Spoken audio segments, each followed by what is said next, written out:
नमस्कार. लक्षवेधीमध्ये आपल्या सगळ्यांचं स्वागत. मी प्रसाद काथे. तौक्ते वादळाच्या नंतर महाराष्ट्राची स्थिती काय असेल हा विषय चिंतेचा आहे. महाराष्ट्राच्या कोकण किनारपट्टीला सलग दुसऱ्या वर्षी त्याच दिवसांमध्ये आणखीन एका वादळाचा सामना करावा लागलाय.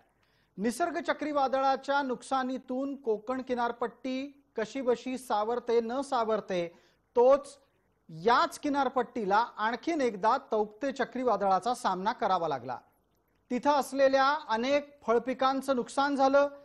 नेहमीप्रमाणे विजेचे खांब उलथून गेले, वीज पुरवठा खंडित झाला, पाणी पुरवठा सुद्धा बाधित झालेला आहे. कोकण हा तसा दुर्गम प्रदेश राहिला नसला तरी पण आजही त्या कोकण किनारपट्टीतली मोठी लोकसंख्या ही गावखेड्यांमध्ये राहतीये. त्या गावखेड्यातल्या लोकांपर्यंत अपेक्षित अशी सर्व प्रकारची मदत पोहोचण्याचं मोठं आव्हान आता राज्य सरकारच्या समोर आहे. या दरम्यान नुकसान भरपाई खिशात पोहोचेपर्यंतची वाट पाहावी लागणं ही कोकणवासियांसाठीची जणू नित्याचीच बाब झाली आहे की काय, असा प्रश्न विरोधकांकडून उपस्थित केला जातोय. निसर्ग चक्रीवादळात झालेल्या नुकसानीची भरपाईच आतापर्यंत मिळाली नाही. तौक्ते वादळामध्ये झालेल्या नुकसानीची भरपाई कधी मिळणार असा सवाल आता उपस्थित केला जातोय. या निमित्तानं आजची लक्षवेधी चर्चा आपण करतोय वादळाचं संकट.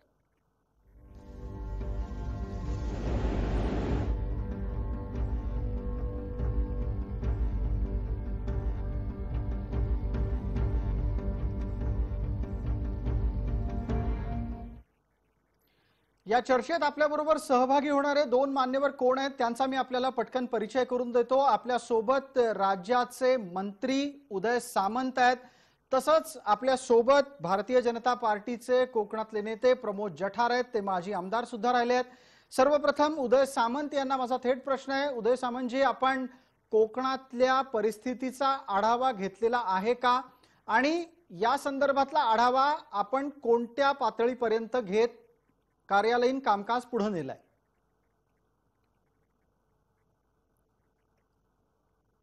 काही तांत्रिक कारणांमुळे उदय सामंत यांचा संवाद आपल्याशी आता जोडलेला नाहीये असं आपल्या लक्षात येत आहे.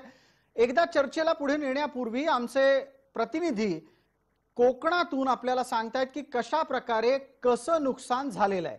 सगळ्यात पहिल्यांदा कोकणात वादळाच्या नंतर वीज पुरवठा खंडित झाला, त्याचा आढावा घेतलाय आमचे प्रतिनिधी सुरेश कौलगेकर यांनी.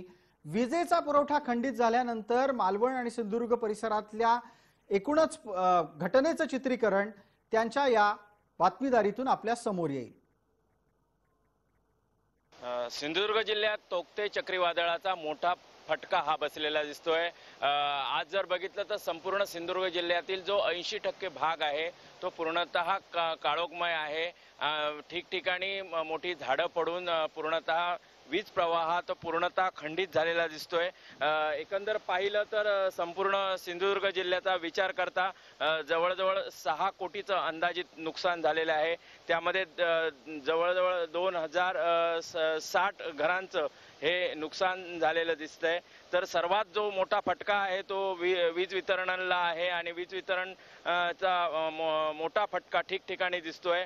आणि सर्वात महत्त्वाचं म्हणजे देवगड बंदरात एक खलाशी हा मृत्यू झालेला आहे, तर दोघे बेपत्ता असल्याची ही माहिती मिळते. सुरेश कौलगेकर, जय महाराष्ट्र, मानवण, सिंधुदुर्ग. अचानक निर्माण झालेल्या वादळाचा सर्वाधिक फटका हा कोकणच्या किनारपट्टीला बसला आहे. कोकणच्या शेतकऱ्यांना बसला आहे. कोकणच्या आंबा बागायतदारांना देखील मोठ्या प्रमाणामध्ये या वादळाचा वाऱ्याचा फटका बसला आहे. कारण शेतकऱ्यांच्या हातातोंडाशी आलेलं आंबा पीक जे आहे हे संपूर्ण उद्ध्वस्त झालं आहे. आपण पाहू शकता, मी एका बागेमध्ये आलो आहे. आंब्याच्या गुहागर तालुक्यामधल्या ह्या आंब्याच्या बागा आहेत. खरं तर आंब्याचा सीझन जो आहे हा यावर्षी लेट होता, त्यामुळं झाडांवरती मे महिन्यात देखील मोठ्या प्रमाणामध्ये फळं होती. निम्म्यापेक्षा जास्त उत्पादन हे आंबा बागांवरच शिल्लक होतं. मात्र अचानक आलेल्या वादळामुळं हे संपूर्ण झाडं आहेत, ह्या झाडांचं मोठं नुकसान झालं आहे. मे महिन्यामध्ये आंबा पीक निघणार होतं. संपूर्ण शेतकऱ्यांचं आंबा पीक हे विकलं जाणार होतं. मात्र हे विकलं जाणारं पीक आहे हे संपूर्ण जमीनदोस्त झाल्यामुळं येथील शेतकरी हवालदिल झाला आहे. व्हिडिओ जर्नलिस्ट अक्षय साळवीसह कृष्णकांत सळगावकर, जय महाराष्ट्र, रत्नागिरी. रत्नागिरी आणि सिंधुदुर्गातल्या आमच्या दोन्ही प्रतिनिधींच्या माध्यमातून आम्ही आपल्या समोर कोकणातली स्थिती काय आहे ते आणण्याचा प्रयत्न केला। सिंधुदुर्गातली परिस्थिती आणि रत्नागिरीतली परिस्थिती समोर आल्याच्या नंतर कोकण किनारपट्टीतलं नुकसान किती मोठं आहे याचा अंदाज आपल्याला येऊ शकेल। आपल्या सोबत भारतीय जनता पार्टीचे नेते प्रमोद जठार आहेत, माजी आमदार आहेत ते। प्रमोदजी, माझा आवाज आपल्यापर्यंत पोहोचत असेल तर आपल्याकडे या व्यतिरिक्त आणखीन काय माहिती आहे आणि कोकणाला सलग दुसऱ्या वर्षी फटका बसलेला आहे, हा आर्थिक दृष्ट्या कोकणचं गणित कसं बाधित करतो?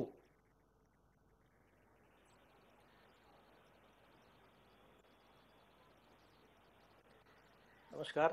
नमस्कार। प्रथम म्हणजे एक मगाशी आपण एक वाक्य वापरलं की नेहमीच येतो पावसाळा, तसं हल्ली दरवर्षी या किनारपट्टीवरती वादळ सदृश्य परिस्थिती कायमची निर्माण होते। भयान आलं, निसर्ग आलं, आज हे तोक्ते आलं। मला वाटते आता हे सातत्याचं होत चाललेलं आहे। आवाज ऐकायला येतो का साहेब? अगदी अगदी प्रमोदजी, आपला आवाज अतिशय नीट येतोय, आपण सलग बोलावं। आवाज येतो का? हा हा, थँक्यू थँक्यू। आता ही सातत्याने येणाऱ्या परिस्थितीमध्ये एकूण नुकसान होणाऱ्या सगळ्या बाबी त्याच आहेत। याच्यात काही निराळा काही बदल नाही, याच्यात काही नवीन न्यूक्लिअर सायन्स नाही। माझं म्हणणं आहे, या सिंधुदुर्गामध्ये 60,000 टन आंबा दरवर्षी या 2 महिन्यात त्या ठिकाणी उत्पादित होतो। त्यापैकी जवळजवळ 40,000 टन आंबा हा एकट्या देवगडात होतो।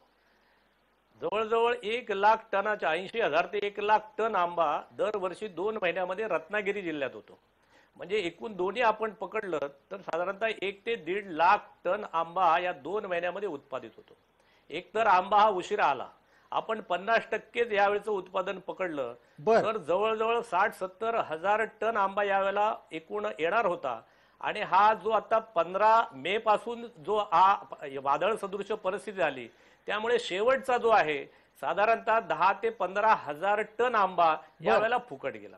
टनाला साधारणतः 1,00,000 रुपयाचं उत्पन्न त्या ठिकाणी पकडलं तर मला वाटतं जवळजवळ 150 ते 200 कोटी रुपयाचं आंबा बागायत या विषयावरतीच नुकसान झालेलं आहे। हे मी अगदी कॅल्क्युलेटिव्ह सांगतच आहे, ह्या आकडे कोणीही चेक करायला हरकत नाही। क्रमांक 1। क्रमांक 2, वीज पोल गेल्या प्रत्येक त्या ठिकाणी येणाऱ्या वादळामध्ये वीज पोल तसेच आहेत, तेच पडतात, 4-4, 8-8 दिवस वीज नसते। आता ह्याच्यात पण फार मोठं नुकसान झालेलं आहे। आणि केंद्रातनं पण याच्यावरती दरवर्षी सांगितलं जातं, केंद्र सरकारच्या माध्यमातून आणि राज्य सरकारच्या माध्यमातून, की ज्या ठिकाणी वादळ सदृश्य परिस्थिती असते त्या ठिकाणचे जे पोल आहेत, ज्या जे वीज वाहिन्या आहेत, त्या खरं म्हणजे अंडरग्राऊंड करायला पाहिजे। अगदी आपण केल्या नाही। आपण आता जो मुद्दा उपस्थित केलात प्रमोद जठार, त्याच प्रकारची सूचना ही गेल्या चक्रीवादळाच्या नंतर, निसर्ग चक्रीवादळाच्या नंतर अंमलात आणली जाईल असं म्हटलं गेलं होतं। अद्याप तसं घडलेलं आहे का? कोकण मधल्या वीज वाहिन्या, कोकण किनारपट्टी प्रदेशातल्या वीज वाहिन्या भूमिगत असण्याच्या साठी आर्थिक तरतूद झाली का आणि त्या दृष्टीने पावलं टाकायला सुरुवात झाली का?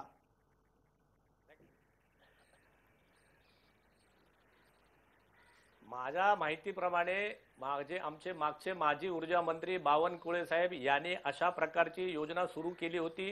केंद्र सरकारचे स्पष्ट निर्देश आहेत, मी स्वतः तो केंद्र सरकारचा GR वाचलेला आहे, की ज्या ठिकाणी वादळ सदृश्य परिस्थिती आहे त्या ठिकाणच्या सगळ्या वीज वाहिन्या या अशा अंतर्गत म्हणजे भूमी अंतर्गत असण्याची गरज आहे।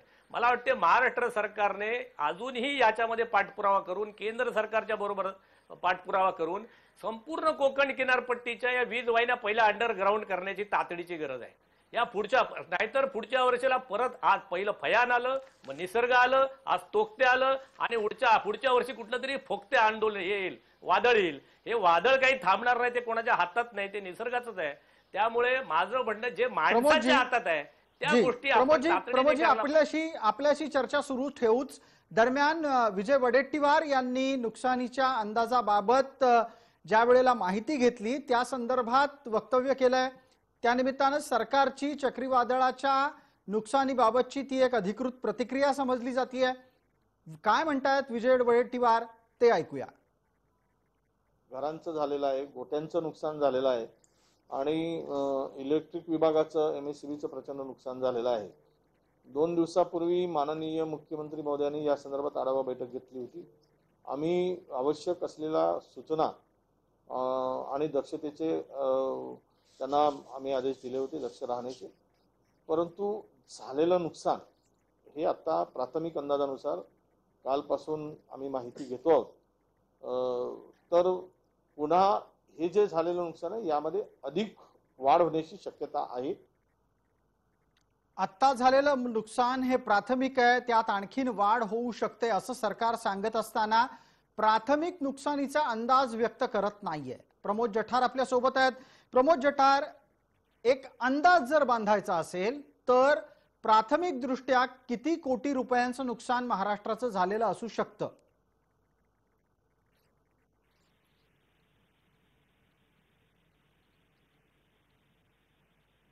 माझा अभ्यास नाही, परंतु सिंधुदुर्ग रत्नागिरीमध्ये प्रामुख्याने या फळझाडांचं नुकसान ते जवळजवळ 150 ते 200 कोटीचं झालेलं आहे.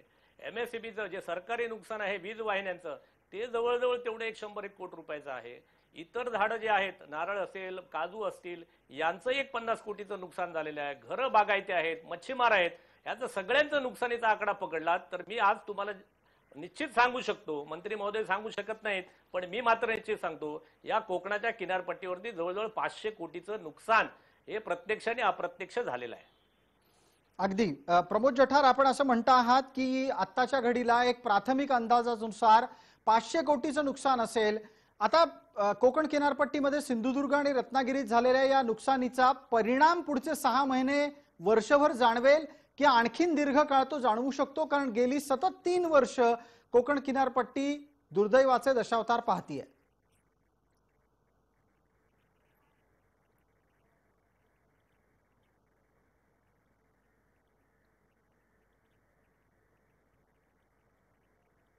जी प्रमोदजी, माझा प्रश्न आपल्यापर्यंत पोहोचला? प्रमोदजी, मी आपल्याला प्रश्न विचारला होता. एकदा माझा आवाज आपल्यापर्यंत पोहोचत नसेल तर मी प्रश्न परत विचारतो. आपण एक असा अंदाज बांधता आहात की प्राथमिक माहितीनुसार 500 कोटी रुपयांचा नुकसानीचा आकडा असू शकतो. आत्ता झालेल्या नुकसानीचा परिणाम हा 6 महिन्यापुरता असेल का आणखी दीर्घ काळासाठी असेल? प्रमोद जठार, आपलं आकलन काय आहे?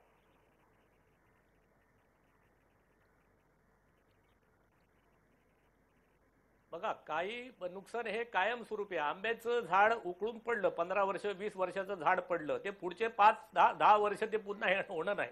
काजूची झाडं पडलीत, पुन्हा उगवण्याला पुढची 10 वर्ष जातील. माडाची झाडं पडली, पुढचे 10 वर्ष माड येणार नाही. आता हे कायमस्वरूपीचं नुकसान आहे. हे कायमस्वरूपी नुकसान त्या शेतकऱ्याचं, खरं म्हणजे कोकणातल्या शेतकऱ्यावर कुठला एकतर उद्योग नाही. उद्योग आला तर हे मंडळी तो उद्योग यायला देत नाही. बर, मायग्रेट होतात. त्यावर आपण बोलूच. आपल्या सोबत काँग्रेसच्या कडून आता दत्तू गवाणकर जोडले गेलेले आहेत. थोड्या काळापूर्वी आपल्या सोबत मंत्री उदय सामंत जोडले गेले होते, मात्र कोकणात नेटवर्क खराब असल्यानं त्यांचा संपर्क खंडित झाला होता. दत्तू गवाणकर, आता माझा आवाज आपल्यापर्यंत नीट येतोय का? आपला आवाज येतोय माझ्यापर्यंत? अगदी. आपल्याला थोडंसं जमल्यास खणखणीत आवाजात बोलावं लागेल. कोकणातल्या नुकसानीच्या संदर्भात विजय वडेट्टीवारांच्या कडून प्राथमिक दृष्ट्या असं वक्तव्य करण्यात आलं की आता जे काही नुकसान समोर येत आहे त्यापेक्षा जास्त नुकसान हे पुढच्या काळामध्ये मोजल्यानंतर लक्षात येईल. मुद्दा इथे असा उपस्थित राहतो की सातत्यानं फयान, निसर्ग, तोक्ते अशा प्रकारची 3 वादळं अनुभवलेल्या या किनारपट्टीला पर्यायानं आवश्यक असलेल्या उपाययोजना करण्यासाठी आणखी किती वाट पाहावी लागणार आहे?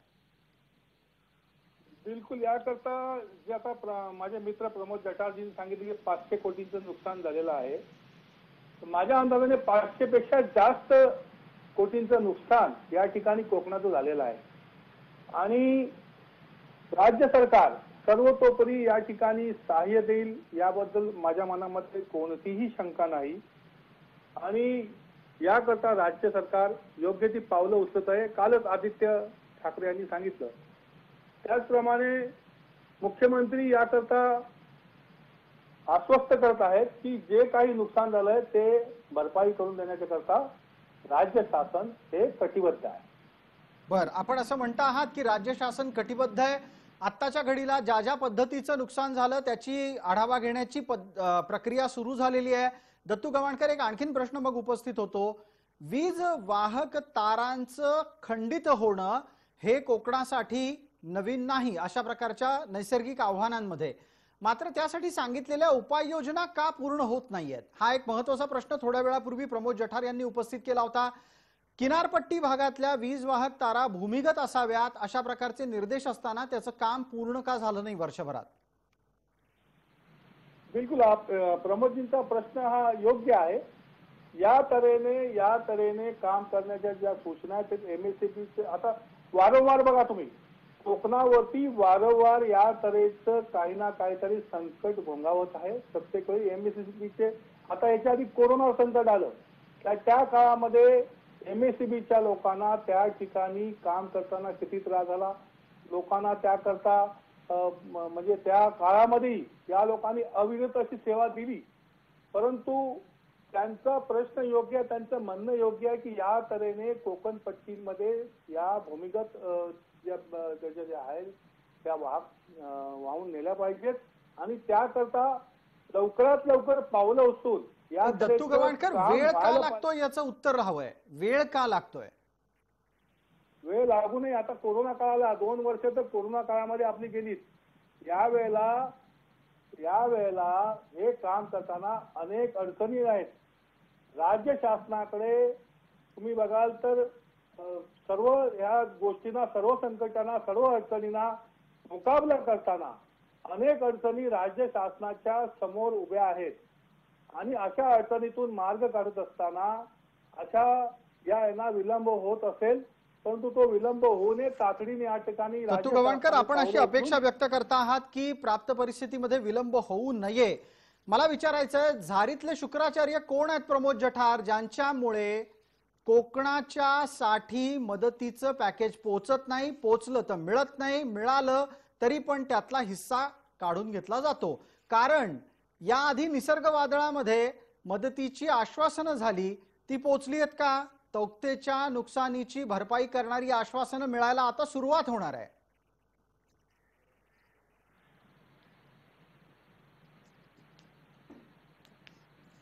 माझी विनंती गवाणकर साहेबांना आहे, ते माझे मित्र आहेत, वडेट्टीवार पण माझे, विजयराव माझे मित्र आहेत। माझी या दोन्ही सदग्रस्तांना विनंती आहे की साहेब तुम्हाला जे केंद्राकडनं सहकार्य लागेल, आमचे मंडळी, आमचे फडणवीस साहेब असतील किंवा आमचे सगळे मंडळी, आम्ही सगळे करायला तयार आहोत। कोकणासाठी आमच्याकडे कुठलाही पक्षाने बिघडण्यास असणार नाही। गेल्या निसर्ग वादळामध्ये जे नुकसान झालंय ते साहेब आता ताबडतोब द्यायला, यावेळी तरी द्यायला पाहिजे। मी तर तुम्हाला सांगतो की चिपी एअरपोर्ट झालं, चिपी विमानतळाचं काम सुरू आहे। आम्ही सगळ्यांनी आग्रह धरला होता की त्या विमानतळाची जी येणारी वीज वाहिनी आहे ती पण अंतर्गत घ्या। आता त्या अनेक आमदारांनी राजकारण नको पण त्याला त्या अनेक गोष्टीत फाटा फोडला होता। माझं म्हणणं ते येणारे विमानतळ आहेत ते पण अंतर्गत वाहतूक पाहिजे। केंद्र सरकार पूर्ण मदत करायला तयार आहे। माझी गवाणकर साहेबांना विनंती आहे, माझी वडेट्टीकरांना विनंती आहे की कोकण हा दरवर्षी आता अशा प्रकारचं भयान याव त्याव येत राहणार आहे। आपण सगळ्यांनी मिळून मग ते केंद्र सरकार असेल, राज्य सरकार। प्रमोदजी, याच्यातला एक दुसरा मुद्दा उपस्थित करतो पटकन, तो आहे नुकसान भरपाईच्या आकड्याचा। आंब्याचं झाड पडल्यानंतर किती रुपयाची नुकसान भरपाई मिळायला हवी, मिळते कितीची? माडाचं झाड पडल्यानंतर किती रुपयाची नुकसान भरपाई मिळायला हवी, मिळते कितीची?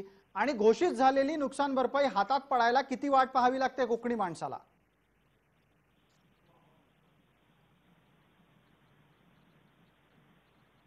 हो, एका गवाणकर साहेब, म्हणजे मी पण आमदार होतो, आता ह्या सगळ्या गोष्टी आपण पर्यंत गरज आहे, सगळ्या गरज आहे। एक आंब्याचं झाड पडलं तर 100-150 रुपये फक्त त्या ठिकाणी नुकसान भरपाई मिळते, कारण ही नुकसान भरपाई हेक्टरीवर मिळते, ही झाडावर मिळतच नाही। त्यामुळे हेक्टरी मिळणारी नुकसान भरपाई हे 4-5 हजार रुपयाची असते, ती फार कमी पडते। त्यामुळे प्रत्येक झाडाला 100 रुपयाची येतं। म्हणजे मगाशी मी तुम्हाला नुकसान सांगितलं की जवळजवळ 10,000 टन जर आंबा नुकसानीत गेला असेल, 10,000 टन, एका किलोचा भाव जर 100 रुपये पकडला तर या सगळ्याची नुकसान भरपाई ही जवळजवळ 200 ते 300 कोटी रुपयाची येते। आता जर 200 ते 300 कोटी रुपयाची नुकसान भरपाई ती तुम्ही किती दिलीत तरी ती थोडी आहे। अगदी तुम्ही दिलीत तरी थोडी आहे अशा प्रकारचा तर्क मांडला जातोय। मात्र सरकारचं एक नुकसान भरपाईचं स्वतःचं तंत्र असतं। दत्तू गवाणकर, हेक्टरी का प्रत्येक झाडानुसार कोकणातल्या नुकसान भरपाईसाठीचा हा एक अत्यंत कळीचा प्रश्न असतो। कारण तुम्ही देताना हेक्टरी नुकसान भरपाई देता, ती प्रत्येक झाडापर्यंत मोजायला गेली तर ती अत्यंत तुटपुंज्या रकमेमध्ये पोहोचते. हे नुकसान भरपाईची जी मान्यता आहे ही काय आत्ताच या सरकारने ठरवलेली असं नाहीये. पूर्वापार काळापासून त्याची मान्यता ठरली की किती त्याला नुकसान भरपाई द्यावी आणि किती ते हेक्टरी द्यावी, झाडाप्रमाणे द्यावी, त्याप्रमाणे सरकार आणि ते प्रशासन त्या ठिकाणी काम करतं. नाही दत्तूजी, आपण असा तर्क नाही मांडू शकत की या सरकारनं हे निर्णय नाही घेतले. माझं म्हणणं असं आहे, तुमचं सरकार अधिक लोकाभिमुख, अधिक संवेदनशील जर असेल तर ते निर्णय बदलू शकतं. निर्णय बदलायला कोणीच तुम्हाला अडवणार नाही. बिलकुल आपलं म्हणणं योग्य आहे. माझंही तेच म्हणणं आहे ही मानकं बदलायला त्या ठिकाणी आताच वादळ होऊन गेलंय. या ठिकाणी नक्कीच निर्णय होईल आणि माझ्या सरकारने विनंती आहे की याप्रमाणे तुटपुंजी मदत न देता जे नुकसान झालं त्या मदतीच्या प्रमाणे ज्या नुकसानीच्या प्रमाणे त्याला मदत ही शेतकऱ्याला मिळाली पाहिजे. दत्तू गवाणकर आपल्याला प्रमोद जठार काही सल्ला देत आहेत. प्रमोद जठार आपल्याला काही सल्ला देऊ पाहतायत. एकदा पटकन तो ऐकूयात. प्रमोद जठार, सरकारचं तंत्र नुकसान भरपाईचं ठरलेलं आहे, हा बचाव असू शकतो का? त्यात बदल केले जाऊ शकतात का? गेल्या सरकारने अशा प्रकारे बदल करून आदर्श निर्माण केला आहे का? प्रमोद जठार. नाही, माझं तर गवाणकर साहेब आमचे मित्र आहेत. माझं म्हणणं आता या सगळ्या तू मी करण्यापेक्षा हे दर वर्षाचं झालंय रडणं. रोज मरे त्याला कोण रडे अशी अवस्था निर्माण होईल. त्यामुळे माझी विनंती आहे, जे निकष आहे ते विजय वडेट्टीवार, तुम्ही यंग आहात, तरुण आहात, डायनॅमिक आहात, करा ना सुरुवात. गवाणकर साहेब, करू सुरुवात आपण. आम्ही तुम्हाला सगळं सहकार्य करायला तयार आहोत. अगदी आपण सहकार्याची भाषा बोलत आहात. प्रमोद जठार, माझा एक पुढचा प्रश्न आपल्यासाठी असा आहे आणि दत्तू गवाणकरांनी पण या निमित्तानं त्यावर बोलावं. कोकणच्या आर्थिक घडीला विस्कटण्यासाठी या सातत्यानं येणाऱ्या वादळांचा काय परिणाम होतो आहे? प्रमोद जठार, आपलं निरीक्षण आधी सांगा, कारण कोकणात जर दारिद्र्य राहिलं तर त्याचा भार हा मुंबईवर येणार आहे. मुंबईवर आधीच गर्दी आहे आणि आताच्या काळात परिस्थिती आव्हानात्मक झालेली आहे. प्रमोद जठार, कोकणाची आर्थिक घडी कशी विस्कटत चालली आहे गेल्या 3 वर्षातल्या सातत्यानं आलेल्या चक्रीवादळांमुळे?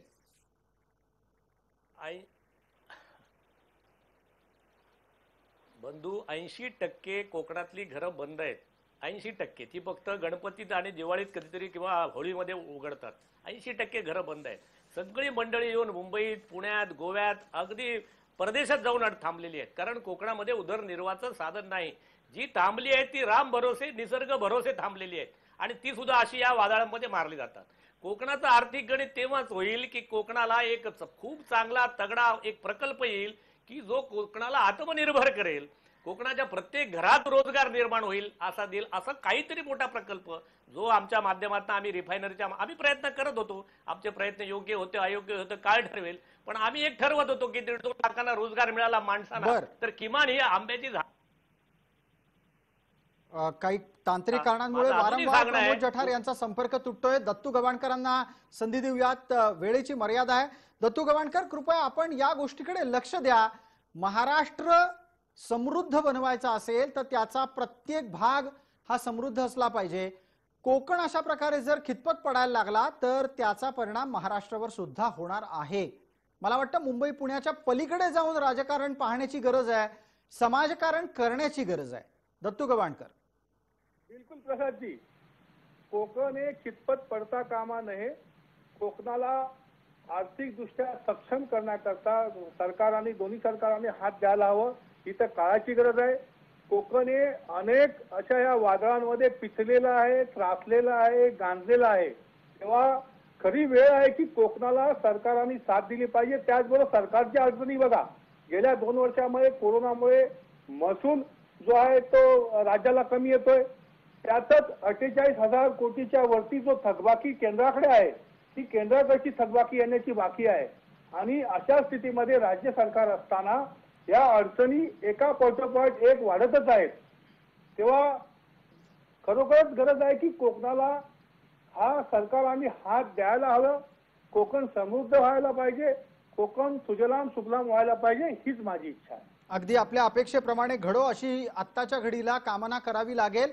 प्राप्त परिस्थितीमध्ये सरकार किती वेगाने ते करून दाखवतंय हा खरा प्रश्न आहे. आपण दोघंही मान्यवर या चर्चेत सहभागी झालात त्याबद्दल आपले खूप खूप आभार. लक्षवेधीमध्ये वेळ झाली आहे एक छोटासा ब्रेक घेण्याची. छोटीशी विश्रांती घेऊन लगेचच परत येतोय लक्षवेधीच्या पुढच्या भागात नव्या विषयासह.